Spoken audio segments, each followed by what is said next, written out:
الحمد لله نحمده ونستعينه ونستغفره ونعوذ بالله من شرور أنفسنا ومن سيئات أعمالنا من يهده الله فلا مضل له ومن يضلل فلا هادي له أشهد أن لا إله إلا الله وحده لا شريك له وأشهد أن محمدا عبده ورسوله أما بعد تسواجو nípa sulhu al-Hudaybiyah tí a ń kà fúnra wa látinú tírà Zadul Ma'ad tí al-Imam Ibn Qayyim al-Jawziyyah rahimahullahu ta'ala. Ibi tí a dé ọ̀nà ni ibi à ń kọ ọ̀rọ̀ àsọyé àsọpọ̀ à ń kọ́lẹ̀ láàrin àwọn mùsùlùmí àtàwọn kèfèrí Mákà, èyí tí wọ́n ti kọ́lẹ̀ yìí pé lọ́dún yẹn o àwọn mùsùlùmí wọn ò ní ṣe umura wọn kán máa lọ tó bá dọdún tó ń bọ̀ tó padà wá, àti pé tí ẹnìkan nínú àwọn kèfèrí tó ti di mùsùlùmí bá wá sáàrin àwọn mùsùlùmí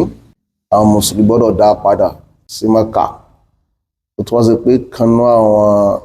àwọn mùsùlùmí wá sáàrin àwọn kèfèrí ò ní dá padà, èyí tí wọ́n fi ń hàn ìwà màkàrúrù, ìwà àrékérekè èyí tó ń bẹ lọ́dọ̀ àwọn kèfèrí. Ó sì ṣe wọ́n wà lọ́dọ̀ àwọn kèfèrí tipẹ́tipẹ́ nìyẹn. So àwọn kèfèrí àwọn ni wọ́n máa gbé àwọn àdéhùn tí ò wúlò wọ́n gbé kalẹ̀ sọ́rọ̀ àwọn mùsùlùmí. Tẹ́ bá fẹ́ ṣe kíní kan o, tẹ́ bá fẹ́ ká ṣe kíní kan fún yín, ẹ máa ṣe báyìí, ní ṣe báyìí, ẹ máa ṣe báyìí. Tẹ́bí tá bá wò á máa rò pé èèyàn jẹ́ ńlá mọ̀ lélẹ̀.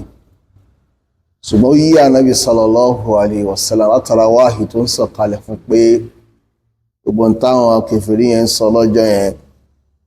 dáadáa ni fún mùsùlùmí, dáadáa ni fún Islam. Wọ́n ní orí rẹ̀ náà wà ìjà Abu Jandal ibn Suhail ibn Amri. Ó ní Abu Jandal tó jọ ọmọ Suhail ọmọ Amri tó ń sojú àwọn kèfèrí jọ́nà, lọ́mọ rẹ̀ tó ń tẹ́ mùsùlùmí ló bá dé fi quyudihi pẹ̀lú ṣẹ̀kẹ̀ṣẹ̀kẹ̀ lọ́wọ́ tó bàbá rẹ̀ dì mọ́lé tẹ́lẹ̀ ní Mákà ni. Ó ti gbawọ́ sàlẹ̀ Mákà sájáde tó fi rápálá dáàrin àwọn mùsùlùmí ní Hudaybiyah. Faqala Suhail, nígbàtí bàbá rẹ̀ tó jẹ́ kèfèrí rí láàrin ikọ̀ àwọn mùsùlùmí, ó ní hadha ya Muhammad awwalu man uqadika alayhi an taruddahu ilayya. Muhammad tọ́ ẹni alákọ̀ọ́kọ́ tí a kọ́kọ́ lo àdéhùn wa tá a jọ ṣe tá a kọ́kọ́ lè lórí, òun náà ló ti dé yìí o gbọ́dọ̀ dá padà fún mi, kò lè wá sáàrin o gbọ́dọ̀ dá padà fún wa. Ọ̀kọ́rọ̀ Nabi sallallahu alayhi wa sallam, Ànábì dá lóhùn sallallahu alayhi wa sallam pé inna lam naqdil kitaba àti bẹ̀rẹ̀ sí fi ń ta kọ́ọ̀lẹ̀ àti ìparí ọ̀rọ̀ lórí ẹ̀, àti ìsọpọ̀ ti yá táà máa lò ó. Ó ní tó bá rí bẹ́ẹ̀, sọ́rí ní tó bá rí bẹ́ẹ̀, la usalihuka ala shay'in abada. Mi ò ní bọ́ sàsọyé mọ́ o, agreement wa ti bàjẹ́ nìyẹn o. Ọ̀kọ́ra Nabi sallallahu alayhi wa sallam, Ànábì ní fa'ajizu li, kẹtẹ́ bá ń fi ilé ilẹ̀ ẹmọ́jẹ̀ ká tí ìlú lórí eléyìí. Qala ma ana bimujizihi, ó ní láíláí ma ana bimujizihi laka, mi ò ní fi ilẹ̀ fún ọ. Qala bala faf'al, Ànábì tọ́ dáwẹ́ ṣe kẹ́ẹ̀ṣe ní sáà mi ò ní fi ilẹ̀. Sọ́rọ̀ tó dá Ànábì ló ń bẹ sallallahu alaihi wasallam. Wọ́n sì mú Abu Jandal, wọ́n sì mú padà nù ọ̀dọ̀ yẹn ká Abu Jandal ó ká lára. Ní ya ma'sharal muslimin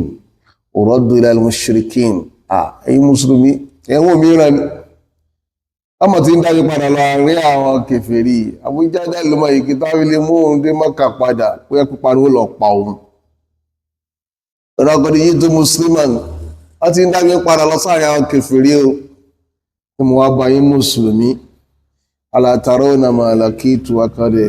wa kana qad udhiba fillah adhaban shadida gbọ́n tójú mi rí ni ẹ̀rí tójú mi rí ni wọ́n ní ṣáájú gbà náà wọ́n ti fìyà tó pọ̀ wọ́n ti fi jẹ́ pa Ọlọ́run wọ́n ti fìyà jẹ́ gẹ́nìmọ̀ká fìyà jẹ́ Abu Jandal ti ṣe kékeré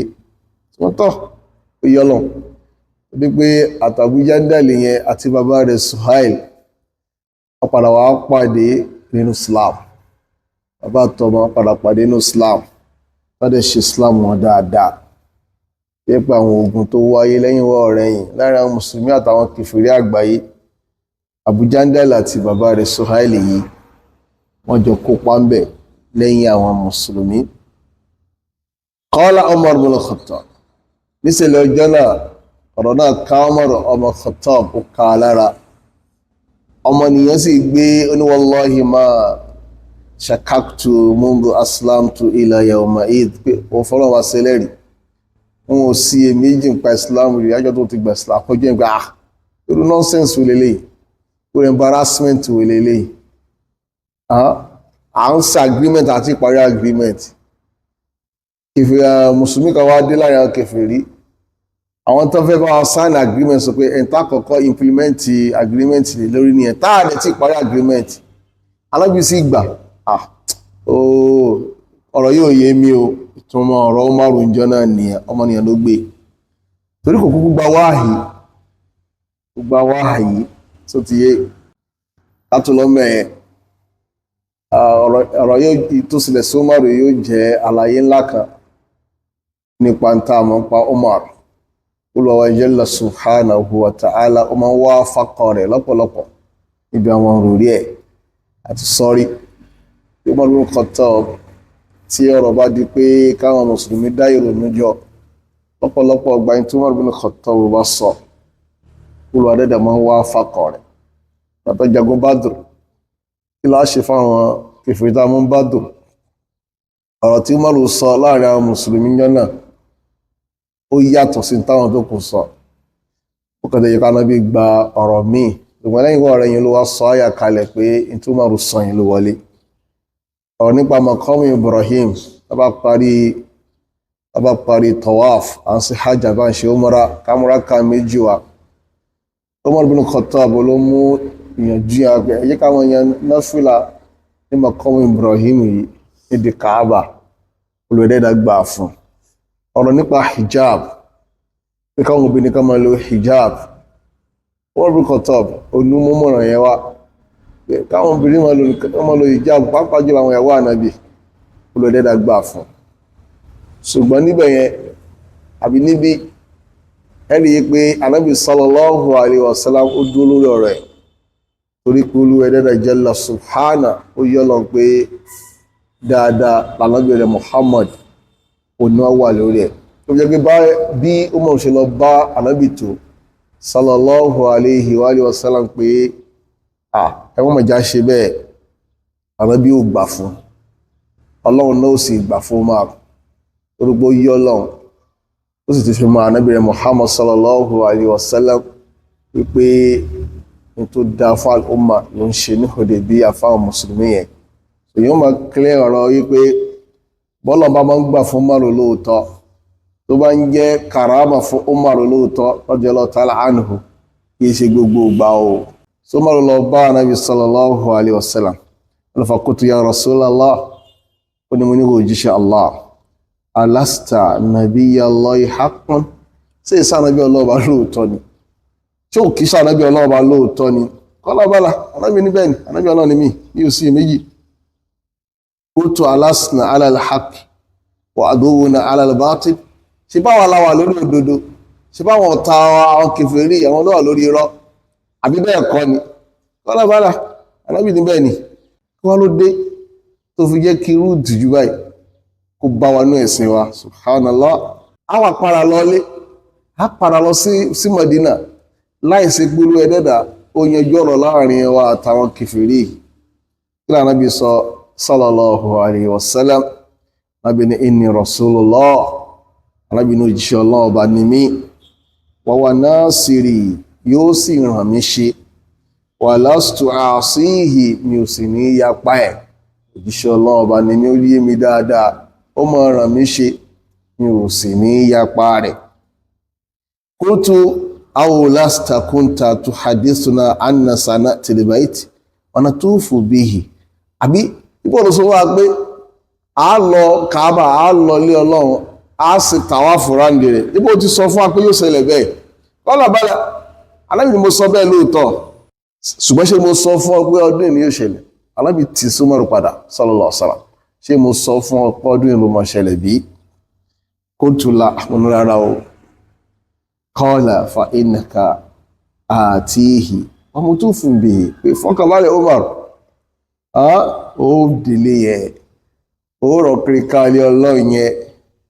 ó débẹ̀ fọ́kànbalẹ̀ gbà fọ́lọ̀ ibẹ̀ yẹn á rí agbára quwwatul iman lára Ànábì wa Muhammad sallallahu alaihi wasallam àfikọ́tuhu billah àti ìgbáralé tó ní sí Allah jalla subhanahu bí Ọlọ́run rán wa ṣe bẹ́ẹ̀ náà sì ni àárí lára Umar ìṣesí pé ìṣesí ìmọ̀ wá orí ìmọ̀ káàánú al-umma ìmọ̀ sọ pé Ànábì ẹ jẹ́ ká lọ so dáadáa náà ni Umar ṣe ká mọ́ lọ sàṣẹ́mọ̀ yẹn o a sọ́ra abọ́dàbí àwọn ọ̀tá ẹ̀sìn àwọn ọ̀tá súnà Ànábì wa Muhammad sallallahu alaihi wasallam tí wọ́n máa bẹnu àtẹ́lu Umar àtàwọn sàábé níbi tó ṣe rẹ̀ mẹ́yẹn ìgbárata fẹ́sìn Umar ní ìgbárata fẹ́sìn nígbà mọ́yá Ànábì kò bẹ̀rù nípa ti ṣe bẹ́yà pé kó yà ṣùgbọ́n Ànábì jẹ́ ká mọ̀ pé rárá kò tí ìyà tí ó ṣẹlẹ̀ bẹ́ẹ̀ ṣe fẹ́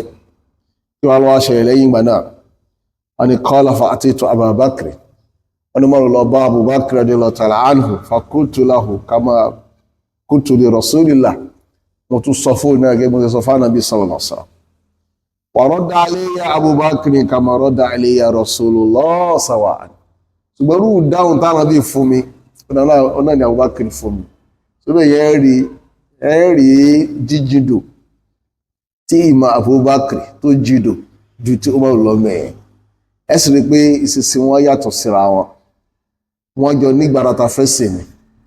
wọ́n jọ máa ń ro dáadáa fẹ́sìn ni wọ́n jọ máa ń rankan dáadáa fẹ́sìn ni ṣùgbọ́n approach tán máa ń lò máa ń yàtọ̀ síra wọn ẹnu bọ́lọ̀ sì dá àwọn sàábé àti gbogbo èèyàn náà nìyẹn different approach Islam ní wọ́n bẹnu wa ìgbàrata wọn jura wa lọ àwọn kan ẹ jẹ́ ká ṣe sùúrù agbára rárá àkílódé ẹ̀yà bá wọn fà so gbogbo ẹ̀ dáadáa náà ni ṣùgbọ́n gbogbo ẹ̀ máa ń kún àwọn lọ́wọ́ náà ni gbogbo wa gbọ́dọ̀ mọ́ gbé